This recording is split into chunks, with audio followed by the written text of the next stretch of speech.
Morning students, प्रश्न पत्र selected political system से संबंधित इस वीडियो में आप सभी का स्वागत। इस वीडियो के माध्यम से हम सभी संयुक्त राज्य अमेरिका के संविधान के अंतर्गत राष्ट्रीय व्यवस्थापिका कांग्रेस के द्वितीय सदन सीनेट के संगठन एवं उसकी शक्तियों एवं कार्यों को जानने और समझने का प्रयास करेंगे। तो आइए अध्ययन करते हैं अमेरिकी कांग्रेस के द्वितीय सदन सीनेट का। अमेरिकी कांग्रेस के द्वितीय सदन सीनेट में सभी इकाइयों को समान प्रतिनिधित्व प्रदान किया गया है और अमेरिकी संघ की प्रत्येक इकाई के द्वारा इसमें अपने 2 प्रतिनिधि भेजे जाते हैं। सीनेट में प्राप्त इस प्रतिनिधित्व में से किसी भी राज्य को उसकी इच्छा के बिना वंचित नहीं किया जा सकता। संविधान के अनुच्छेद 5 में स्पष्ट रूप से उल्लेख कर दिया गया है कि किसी राज्य को उसकी सहमति के बिना सीनेट के प्रतिनिधित्व की समानता से वंचित नहीं किया जा सकता। प्रारंभ में जब 13 राज्यों ने मिलकर अमेरिकी संघ का निर्माण किया, उस समय सीनेट के सदस्यों की संख्या केवल 26 थी, परंतु अब अमेरिकी संघ में 50 राज्य हैं और सीनेट के सदस्यों की संख्या है 100। सदस्यों के लिए योग्यता। जो व्यक्ति सीनेट की सदस्यता के लिए उम्मीदवार होना चाहते हैं, उसके लिए निम्नलिखित योग्यताएं आवश्यक हैं। वह 30 वर्ष की आयु पूरी कर चुका हो, वह उस राज्य का निवासी हो जिसका प्रतिनिधित्व वह सीनेट में करना चाहता है, वह कम से कम 9 वर्ष से संयुक्त राज्य अमेरिका में निवास करता हो। 1912 में संविधान में 17वां संविधान संशोधन प्रस्तावित किया गया था, जिसका मुख्य उद्देश्य था कि सीनेट के सदस्यों का चुनाव सीधे जनता द्वारा किया जाए। यह संशोधन 1913 में पारित हुआ और तभी से ही सीनेट के सदस्यों का प्रत्यक्ष रूप से निर्वाचन होता है। इसके परिणाम स्वरूप सीनेट का महत्व बढ़ गया है और अब यह जनता की वैसी ही प्रतिनिधि बन गई है जैसा कि प्रतिनिधि सभा। सीनेट एक स्थायी सदन है जिसके सदस्य 6 वर्ष की अवधि के लिए निर्वाचित किए जाते हैं। प्रति 2 वर्ष बाद 1/3 सदस्य अवकाश ग्रहण करते हैं, जिनके स्थान पर नवीन निर्वाचन कराए जाते हैं। सदस्यों के पुनर्निर्वाचन पर कोई प्रतिबंध नहीं है और अनेक सदस्य लंबे समय तक इसके सदस्य बने रहते हैं। गणपूर्ति। सीनेट की बैठकों के लिए कुल सदस्यों के बहुमत की उपस्थिति आवश्यक है। कांग्रेस के दोनों सदनों का वेतन भत्ते और उन्मुक्तियां समान ही हैं। अधिवेशन। 1933 में पारित किए गए 20वें संविधान संशोधन के अनुसार सीनेट का अधिवेशन 3 जनवरी की दोपहर को प्रतिनिधि सभा के साथ ही प्रारंभ होता है और दोनों सदनों का अधिवेशन उस समय तक चलता है जब तक दोनों सदन अधिवेशन के स्थगन या समाप्ति के लिए प्रस्ताव पारित न कर दें। यदि दोनों सदनों में संशोधन अधिवेशन स्थगन की तिथि पर मतभेद उत्पन्न हो जाए तो राष्ट्रपति तिथि निश्चित करता है। सामान्यतया यह अधिवेशन जुलाई में समाप्त होता है, किंतु युद्ध या अन्य संकट की स्थिति में अधिक समय तक भी चल सकता है। राष्ट्रपति के द्वारा कांग्रेस के सदनों के विशेष अधिवेशन भी आमंत्रित किए जाते हैं। संयुक्त राज्य अमेरिका का उपराष्ट्रपति सीनेट का पदेन सभापति होता है। उपराष्ट्रपति सीनेट का सदस्य नहीं होता और प्रतिनिधि सभा के अध्यक्ष की तुलना में उसके द्वारा सीनेट की कार्यवाही का संचालन लगभग पूर्ण निष्पक्षता के साथ किया जाता है। वह मतदान में भाग नहीं लेता और पक्ष विपक्ष के बराबर मत आने अर्थात टाई पड़ने की स्थिति में ही अपने मतदान का प्रयोग करता है। सीनेट को अपना एक सामयिक अध्यक्ष भी चुनने का अधिकार है। यह बहुमत दल का मनोनीत सदस्य होता है। सीनेट के सभापति और उपसभापति की अनुपस्थिति में यह सदन की बैठकों की अध्यक्षता करता है। सामयिक अध्यक्ष सदन का सदस्य होने के नाते उसे सदन की सभी कार्यवाहियों में भाग लेने और मत देने का अधिकार प्राप्त है। सीनेट के अन्य पदाधिकारी भी होते हैं, जैसे बहुमत दल के नेता, दल सचेतक, सचिव, सर्जेंट एट आर्म्स और सदन या लिपिक आदि। फिलिबस्टर। सीनेट की कार्रवाई की एक विशेष बात यह रही है कि सीनेट के सदस्यों को मन चाहे समय तक बोलने की स्वतंत्रता प्राप्त है और यदि वाद विवाद प्रारंभ होने के पूर्व ही विचार व्यक्त करने पर समय के प्रतिबंध के रूप में समझौता ना हो जाए तो सदस्यों के ऊपर समय का कोई प्रतिबंध लागू नहीं। केवल इतना प्रतिबंध है कि कोई सदस्य एक दिन में एक विषय पर 2 से अधिक बार नहीं बोल सकता, लेकिन संशोधनों में बोलने में यह भी प्रतिबंध नहीं होता। कालांतर में सदस्यों, विशेषतया अल्पमत वाले सदस्यों द्वारा इसका दुरुपयोग प्रारंभ कर दिया। उनके द्वारा एक विशेष विधेयक या सरकारी कामकाज में रुकावट डालने की दृष्टि से बहुत लंबे समय तक बोलने की प्रवृत्ति अपना ली गई और ऐसे लंबे भाषण दिए जाने लगे जो विचाराधीन विषय से बिल्कुल भी संबंधित नहीं थे। सदन के कामकाज में रुकावट डालने की दृष्टि से आवश्यक न होते हुए भी ऐसे किए जा रहे वाद विवाद को ही फिलिबस्टर कहा जाता है और आज यह भीषण बुराई के रूप में देखा जाता है।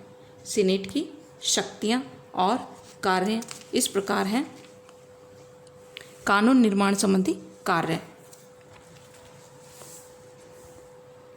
सीनेट अमेरिकी कांग्रेस का द्वितीय सदन है और सामान्यतः वर्तमान समय में प्रजातंत्रात्मक देशों में व्यवस्थापिका के द्वितीय सदन को कानून निर्माण में गौण स्थिति प्राप्त है, लेकिन अमेरिकी सीनेट के संबंध में ऐसी स्थिति नहीं है। सीनेट की कानून निर्माण संबंधी शक्तियों का विवेचन साधारण विधेयकों, संवैधानिक विधेयकों और वित्त विधेयकों के संबंध में पृथक पृथक है। साधारण विधेयक के संबंध में सीनेट को प्रतिनिधि सभा के बिल्कुल समान शक्तियाँ प्राप्त है। साधारण विधेयकों दोनों में से किसी भी सदन में प्रस्तावित किए जा सकते हैं और वे तब तक पारित नहीं समझे जाते जब तक कि दोनों सदन उसे स्वीकार न कर लें। संवैधानिक संशोधन विधेयकों के संबंध में भी दोनों की स्थिति पूर्णतः समान है। संविधान में संशोधन विधेयक दोनों में से किसी भी सदन में प्रस्तावित किए जा सकते हैं और ऐसा प्रत्येक विधेयक पारित समझे जाने के लिए आवश्यक है कि उसे दोनों सदन अपने अपने 2/3 बहुमत से पारित करें।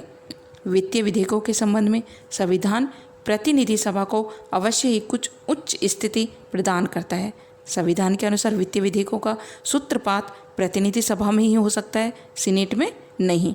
किंतु संविधान यह भी कहता है कि सीनेट वित्तीय विधेयकों में अन्य विधेयकों की भांति संशोधन कर सकती है या उन्हें अस्वीकार कर सकती है और वित्तीय विधेयक तभी पारित समझा जाएगा जबकि कांग्रेस के दोनों सदन उसे स्वीकृति प्रदान कर दें। तीनों ही प्रकार के विधेयकों के संबंध में सीनेट को प्रतिनिधि सभा से उच्च स्थिति प्रदान कर दी गई है और यदि किसी विधेयक पर दोनों सदनों में मतभेद उत्पन्न हो जाए तो यह विधेयक सम्मेलन समिति को सौंपा जाता है, जिसमें दोनों सदनों के बराबर बराबर की संख्या प्राय 3-3 सदस्य होते हैं और सम्मेलन समिति दोनों सदनों में समझौता कराने का प्रयत्न करती है। व्यवहार में सीनेट के सदस्य अधिक योग्य, अनुभवी और कार्यकुशल हैं और समझौता बहुत कुछ सीमा तक उसी रूप में संपन्न हो जाता है जिस रूप में सीनेट चाहती है। कार्यपालिका संबंधी शक्ति। सीनेट को न केवल व्यवस्थापन वर्ण प्रशासनिक क्षेत्र में भी महत्वपूर्ण शक्तियाँ प्राप्त हैं। कार्यपालिका क्षेत्र में उसकी शक्तियाँ प्रतिनिधि सभा की तुलना में निश्चित रूप से बहुत बढ़कर हैं।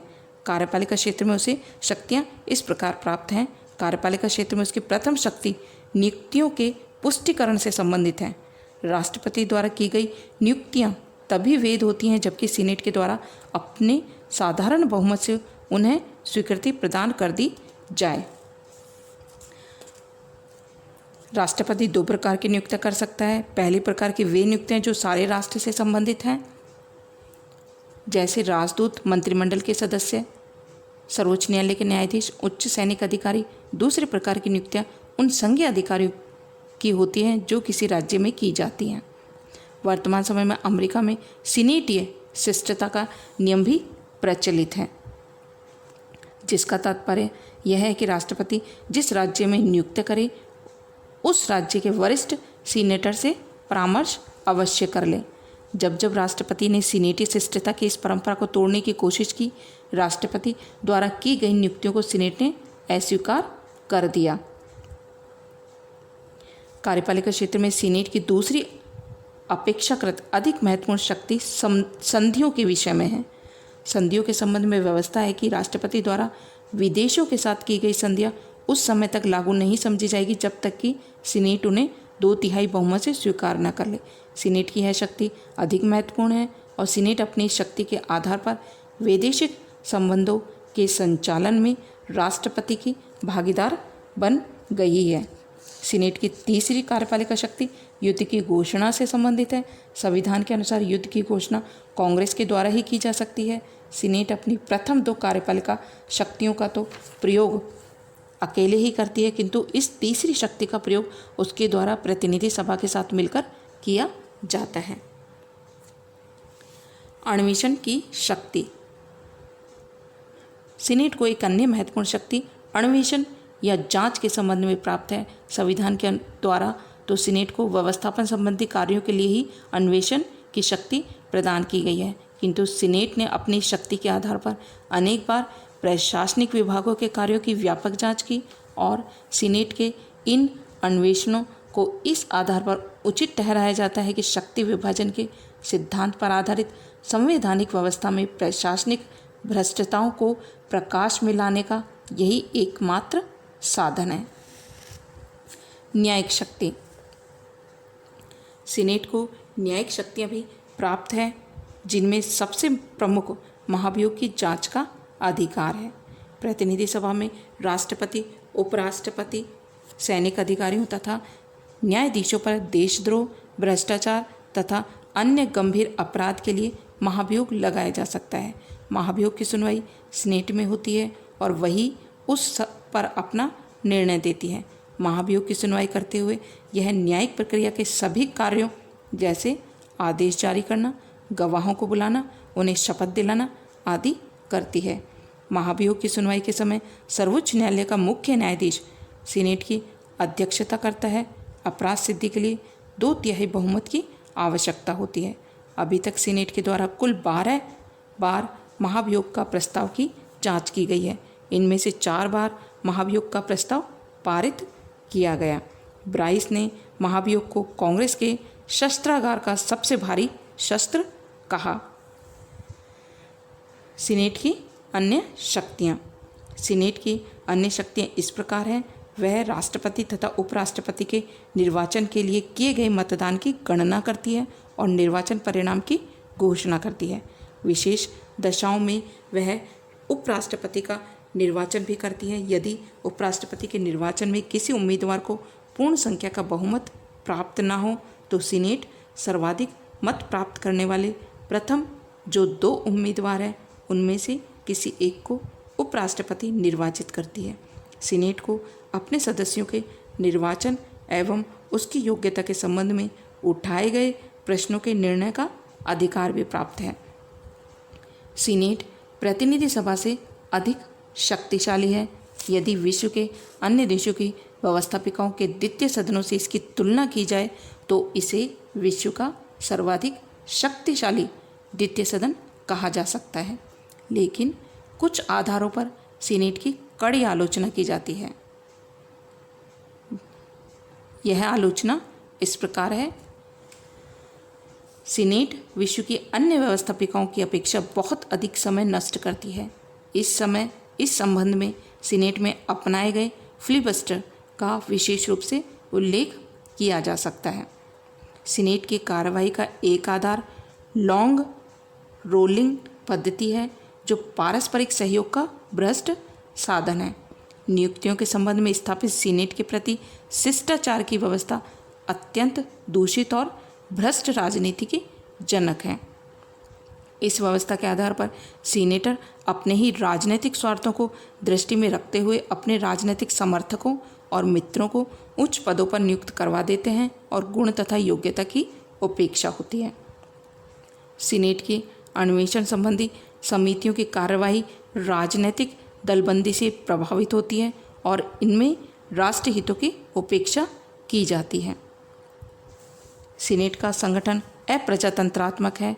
अमेरिकी संघ की इकाइयों में जनसंख्या की दृष्टि से बहुत भेद है, किंतु सीनेट में सभी इकाइयों को समान प्रतिनिधित्व प्रदान किया गया है। सीनेट सदस्यों का बहुमत अमेरिकी संघ की जनसंख्या के 5वें से भी कम हिस्से का प्रतिनिधित्व करता है। सीनेट के सदस्य समाज के अत्यंत कुलीन वर्ग में से आते हैं उनके द्वारा जनसाधारण के हितों की उपेक्षा की जाती है। अनेक बार सीनेट सदस्यों के निर्वाचन में भ्रष्ट साधनों और धन का भी प्रयोग किए जाने की बात कही जाती है और यह निर्मूल नहीं है। सीनेट की इस आधार पर भी आलोचना की जाती है। इसके द्वारा सीनेटी अहम के वशीभूत होकर राष्ट्रपति का अनावश्यक विरोध करने और राष्ट्रपति को नीचा दिखाने का प्रयत्न किया जाता है। कभी कभी राष्ट्रीय संकट की स्थिति में भी सीनेट की यह प्रवृत्ति बनी रहती है। इससे राष्ट्रीय हितों को क्षति पहुंचती है। आज हमने इस वीडियो के माध्यम से अमेरिकी कांग्रेस के द्वितीय सदन सीनेट की शक्तियाँ, कार्य एवं संगठन का अध्ययन किया। मुझे पूर्ण विश्वास है यह आपके लिए ज्ञानवर्धक होगा।